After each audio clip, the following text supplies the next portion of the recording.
Ayan mga ka-farmers, magandang araw po sa lahat. Ay mga ka-trivia, welcome po sa aking YouTube channel. Ayan, natuloy na po ang mga ka-farmers po ang pagtaas po ng presyo ng ating po mga kurodo at pati na rin po ng ating gasolina. Kaya ayan, tayo po ay merong pangamba sa ating po mga kalamansi, lalo na po tayo nagpapatubig. Ginagamitan po natin mga ka-trivia po ng ating kurodo. Laki po ang magiging gastos po natin sa pag-aalaga natin ng kalamansi. Pagkatapos, yun nga, medyo bababa po ang presyo ng kalamansi natin. Ngayon, sa 1,700 to 1,800 ang presyo ng kalamansi, mga ka-farmers. Lahat po na yan ay ginagastusan po natin at yung pag-i-spray natin.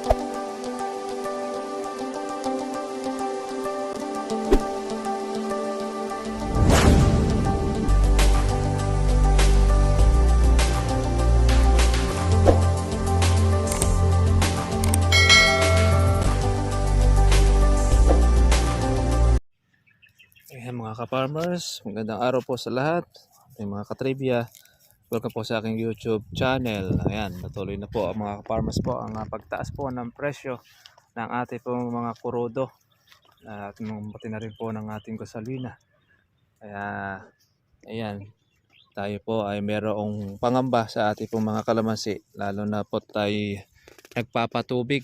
Ginagamitan po natin mga ka-trivia po ng ating kurodo. Laki po ang magiging gastos po natin sa pag-aalaga natin ng kalamansi. Pagkatapos, yun nga, medyo bababa po ang presyo ng kalamansi natin. Ngayon, sa 1,700 to 1,800 ang presyo ng kalamansi, mga ka-farmers. Lahat po na yan ay ginagastusan po natin at yung pag-i-spray natin ng ating pong mga bunga. Hindi naman natin po pwedeng hindi po ito i-spray dahil wala pong matitira sa ating pong mga kalamansi kapag po hindi natin ito gagamutin. Lalo marami pong mga insekto. Kaya nga mapapansin po natin mga katribya, iba po ay mga uod, yung harabas, sinitira rin siya ng harabas. Ito yung uod na ito mga farmers. Kahit na tayo ay nag-spray, talagang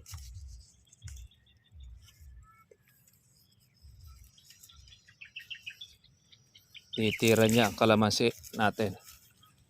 Kaya ginagawa natin, ayan, nakikita natin siya, ate po siyang pinipisil. Kaya lang, hindi mo man lahat makukuha po yan, mapipisil. Kaya ginagawa po ng mga uod, hindi po sila kumakagat pagka po kay spray. And then paglipas po mga ka-farmers po noong ating gamot, siguro mga 2 araw to 3 araw, tsaka po sila ngayon sasalakay. Ang kakainin niya, yung pong mga buong bunga. Kaya yan po ang magiging dahilan kaya mauubos po ang bunga ng ating kalamansi dahil dun sa mga harabas po na yon. Kaya ginagawa natin pagka marami tayong nakikitang may mga sirang bunga, sabihin nyo na sumasalakay. Mga buo naman po mga ka-farmers po yung ating inalagaan.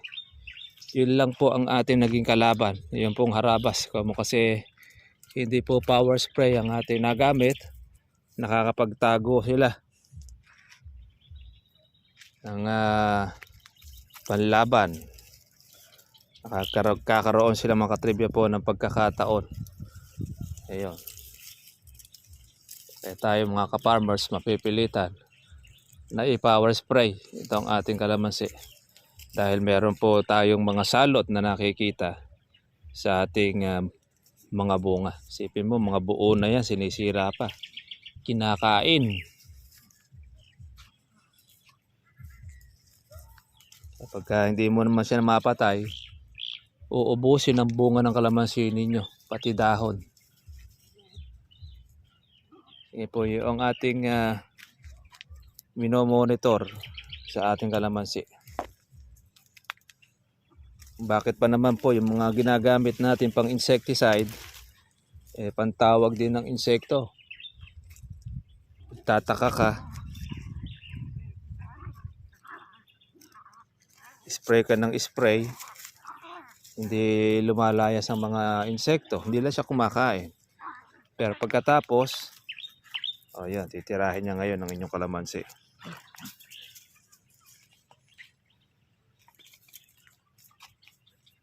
Shoutout natin. Ayan pong gera sa Middle East. Grabe. Pati na rin po mga kaparmas po yung ating mga kababayan po dyan. Hindi rin po sila makauwi. Kaya maswerte na rin tayo rito po sa Pilipinas. Kahit na ganitong mataas po ang ating pong bilihin. At least po kapiling po natin ang ating pamilya. Compare po natin doon sa ating mga kababayan na talagang buwis buhay ang pag-abroad para lang guminahawa ang kanila pong buhay dahil mahirap nga rin sa Pilipinas at wala pong trabaho na maayos, na mahal o maganda ang pasweldo. Nakaasa lang tayo sa minimum wage. Kaya ang problema sa minimum, wala pong halos natitira. Ganyan. Kaya kawawa po ang ating mga ka-farmers. Ang ating pong mga kababayan, buwis buhay, tapos nabutan pa ng gera. Kaya marami po tayo sa ating mga kababayan hindi mga nakapag-uwi ng kanilang ipon. Kung yun ay nandun sa bangko, doon sa bansa na yun, malamang yan ay naka-freeze. Hindi nila po maiuwi. Kaya kailangan mga ka-farmers ay doble pagtitipid. Lalo ngayon. Kaya marami po ngayon mga pasyalan ay nilalangaw. Walang gano'n nagpupuntahan sa mahal ng kurudo. Ayan, epekto po yan mga ka-farmers po noong digmaan, pagtaas ng gasolina saka po ng kurudo. Ayan o. Kapag po hindi mo mapapatay ang uod, sisirain po yung dahon ng inyong kalamansi. Pero pagka wala pong harabas po ang ating kalamansi, marami po siyang nagiging bunga. Yun nga lang, pag nasa laki ng harabas, ay nako, kinakain yung bunga natin. Ayan no. Yung sumasapot-sapot na sa kalamansi natin diyan sila nakakatago, yung nakakakubli.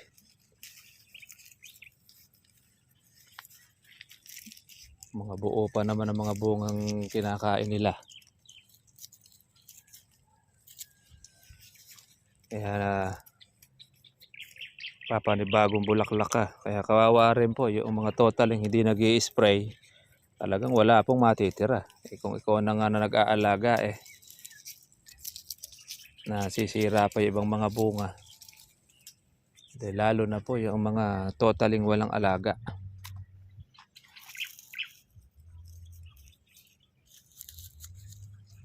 Pero yung mga gamot naman natin, nakikita naman natin na iba, namamatay yung uod. Wala tayong napapansin. Yan, ito na yung mga bunga. Yung pang ating pang Mayo.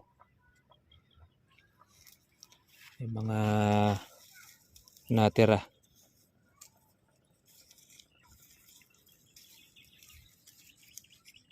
Nakain po ng mga harabas.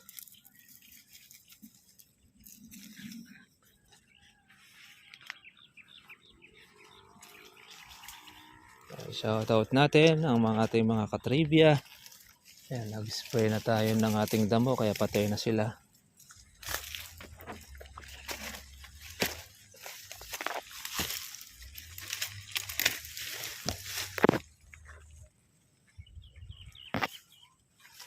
Ating insecticide. Ayan, ngayong hapon tayo lumusong dahil matindi na po ang sikat ng araw, yung init ng panahon. Kaya mabilis pong matuyo ang ating kalamansi. Ayan, dahil pong bulaklak Sa mga kili-kili Ayan Madali pong magpabuko ng kalamansi, mga katribya. Kaya lang pagka nasa lakay po ng mga insekto, kinakain siya. Kaya magmamahal po ang kalamansi talaga. Kaya malaki rin po mga ka-farmers po ang gastos. Ayan, yung mga uod na mga maliliit na yan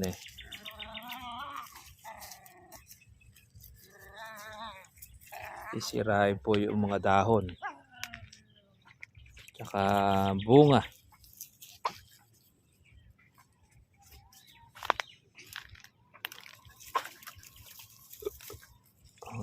Kung hindi pa natin ito na-spray, lalo na. Kaya minsan mayroong mga ka-farmers, na-immune na po ang mga insekto sa mga ginagamit natin, mga gamot. Kailangan talaga nagbabago-bago rin tayo ng ating gamot. Pero kailangan meron rin tayo talagang pang matapang. Dahil kapag wala na po yung pang matapang natin, useless lang din po yung ating ginagamot, pang amoy.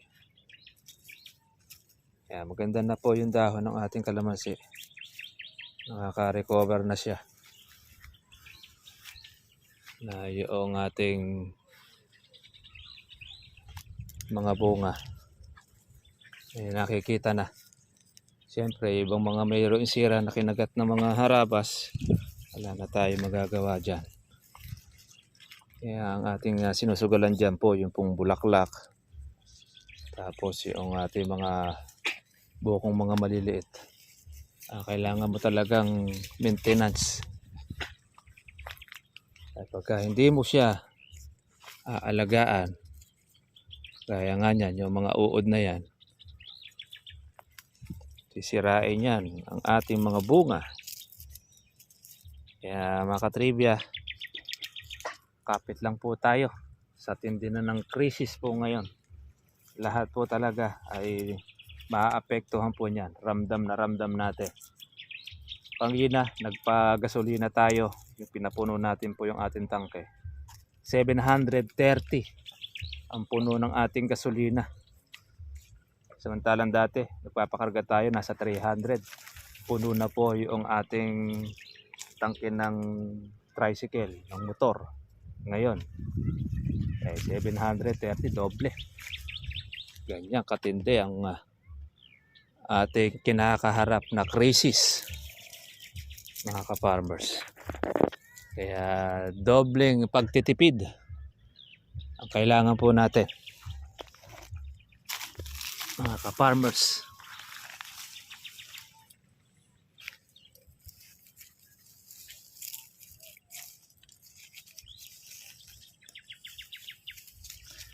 Tipid-tipid tayo dahil sa tindi ng mga gastusin. Siguro magtataasan ng mga bilihin, lalo na po ang bigas.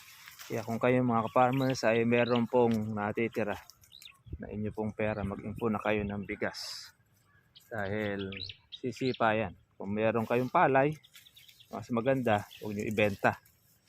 Para meron kayong nagagamit. Patuyuin ninyo para pwede po siyang pang-stock. Sigurado magmamahal po ang mga bigas ngayon. Kaya panic buying ang ating mga kababayan.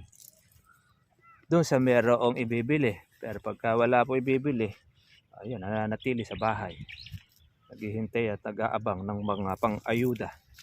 Kaya manakuha natin po ulit yung ayuda sa ano naman, maibigay talaga sa dapat na pangangailangan. Baka naman sumingit pa yung mga kupitan.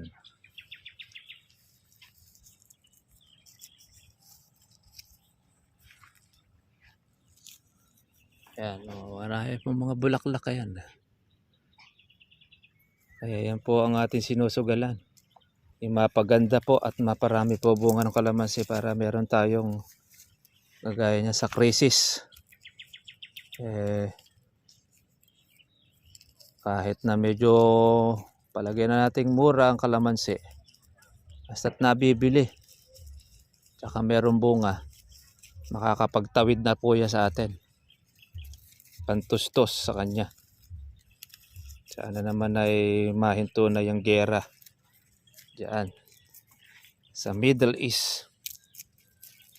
Ang Iran, talagang pare-paras talaga ayaw patalo. Kaya naapektuhan ang buong mundo. Tataas ang kurudo. Sige po mga ka-farmers, kita-kita lang po tayo po bukas para sa susunod po natin vlog. At monitor lang din po tayo, magiman po sa ating saka presyo ng kalamansian natin. Ang bunga po ng ating pong kalamansi mga katribya, medyo matagal-tagal pa, pero meron po tayong mga mahalaw para po doon sa ating pong mga panggastos. At syempre mga ka-farmers, ayan, tuloy-tuloy pa rin po ang ating pong pag-aalaga dahil yun pong ating mga alagang mga insekto, pag yan po ay makapasok, ay sisirain po ang bunga ng ating kalamansi. Sige mga ka-farmers, God bless sa inyo lahat. Kita na po tayo po bukas. Bye-bye.